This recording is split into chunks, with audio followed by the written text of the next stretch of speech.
Hi guys, good morning. My name is Ariante and this is, what's your name? Tyon.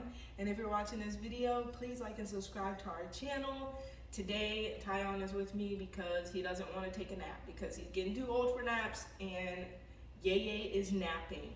So today's video, I wanted to talk with you guys about vulnerability. And vulnerability, the definition of vulnerability, well, a synopsis of it is being able to be honest and true with someone about the feelings that you feel of being attacked or possibly harmed. And so I wanted to make this video today because I think that a lot of us not only don't know what true vulnerability is, but also don't know how to express vulnerability with another human. And it's so important for our growth and connection in life to be able to not only be vulnerable, but be vulnerable with someone else. And part of being vulnerable with someone else is providing a space for people to be vulnerable with you.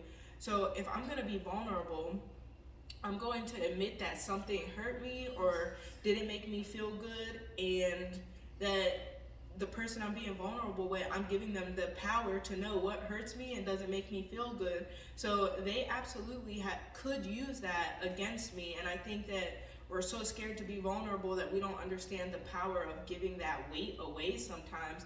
And not necessarily to make someone else feel bad, but so they can provide a safe, strong space for you to say that that was hard for you to take and you just need to rest for a minute in the fact that it hurts you, and you might need to cry or you might need to be angry and punch a wall. And just that place for someone to be present and someone to not freak out or go crazy because you are hurting or you are in pain, because in that moment you just need that person you're being vulnerable with to acknowledge that, wow, that might hurt. And so everybody asks me why I do hospice, and one of my favorite parts about hospice is just being that presence when someone is in their most painful spot, and not necessarily the person dying but the family members, to be that strong presence for them to just break in my arms, and I love it because it brings a strength.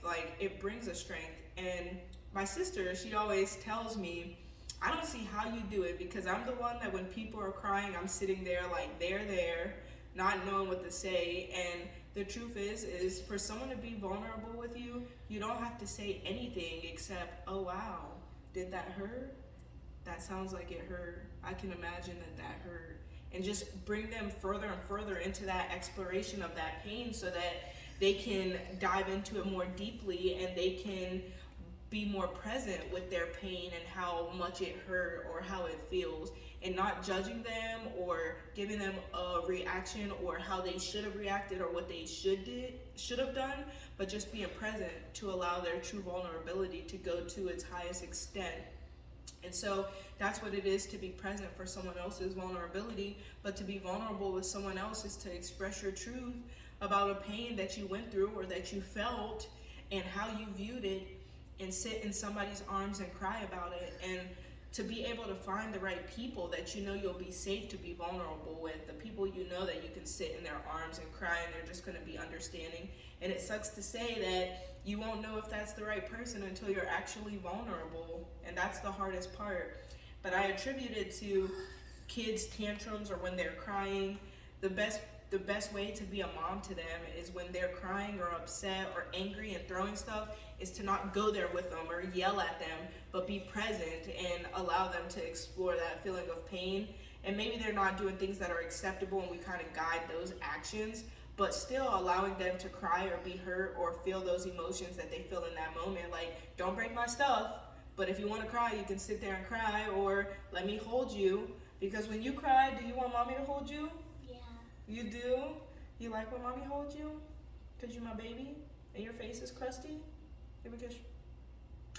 But yeah, so I attribute it to just being a mom or a dad to a child, and not necessarily that people are children and we're moms and dads to them, but everybody is a daughter to somebody and every son is a son to somebody. So in that right, yes, it's true. And we come from places where our parents aren't prepared to know how to deal with vulnerability either, especially when toddlers are the most vulnerable creatures in the world.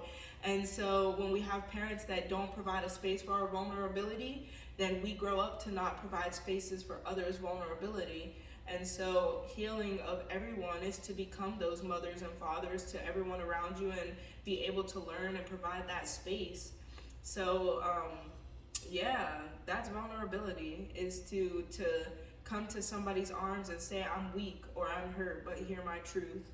Or somebody to come to you and do the same. And I hope that you can be that vulnerable place for somebody, and also give your vulnerability to someone else, and find safe people that you can do that with, and also provide that for your children, because a lot of us don't, and we're trying our best to. I'm trying my best to, and I don't always respond to my children's temper tantrums when they're angry or when they're upset or crying or laughing or anything, because I have my life stressors. And so I'm working on cultivating true vulnerability as well, and being a mother, because being a great mother relies heavily on your vulnerability, or else you'll project your fear onto your children. And that's how generational curses are created, when we start to project our fear onto our children, as opposed to just loving and being present for them to grow and flourish as their own human. We try to save them from what we went through, when in our reality, it's not our place as a parent in children's lives to stop them from feeling pain, only to guide them through the pain and teach them along the way. And so if you're watching this video, I hope that you dive into the concept of vulnerability deeply. I hope that your son wants to sit on your lap while you share in thoughts and experiences with your YouTube channel too. I hope that we all continue to grow and love better. I hope the sun is shining, but if it's raining, I hope that you understand that the rain comes to guide us and grow us and nourish our soil, so that when the sun returns, we will grow flowers. And so I love you guys, and I hope you have an amazing day. What you want to say? Bye. Say bye. Bye. Have a great day. Have a great day. Go press the stop button. This one? Yeah.